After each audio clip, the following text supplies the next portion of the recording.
আপনি কি জানেন কোন প্রাণীর মস্তিষ্কর থেকে চোখ বড়? পশ্চিমবঙ্গের জাতীয় মাছের নাম কি?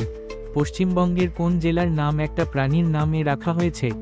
এমন অদ্ভুত প্রশ্ন উত্তর জানতে চাইলে ভিডিওটা না কেটে পুরো দেখবেন। বেশি দেরি না করে চলুন ভিডিও শুরু করা যাক।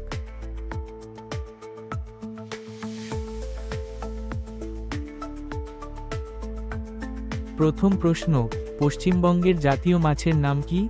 এ ইলিশ, বি রুই, সি কাতলা, ডি মাগুর।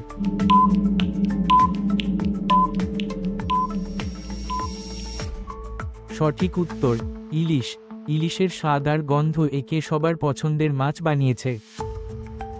পরের প্রশ্ন, কোন প্রাণীর চোখ তার মস্তিষ্কের চেয়ে বড়? এ শূকর, বি উট পাখি, সি হাতি, ডি কচ্ছপ।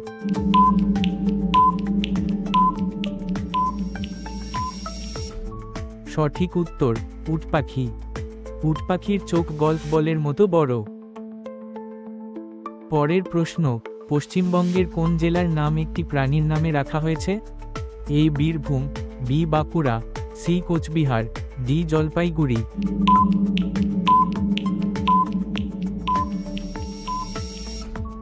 সঠিক উত্তর জলপাইগুড়ি।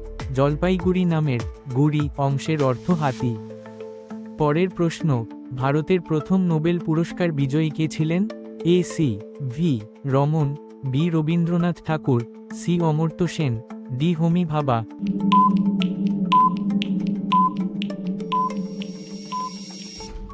সঠিক উত্তর রবীন্দ্রনাথ ঠাকুর।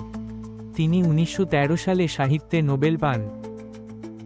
পরের প্রশ্ন, ভারতের কোন রাজ্যে সবচেয়ে বেশি চা উৎপন্ন হয়? A Paschimbanga, B Kerala, C Assam, D Tamil Nadu.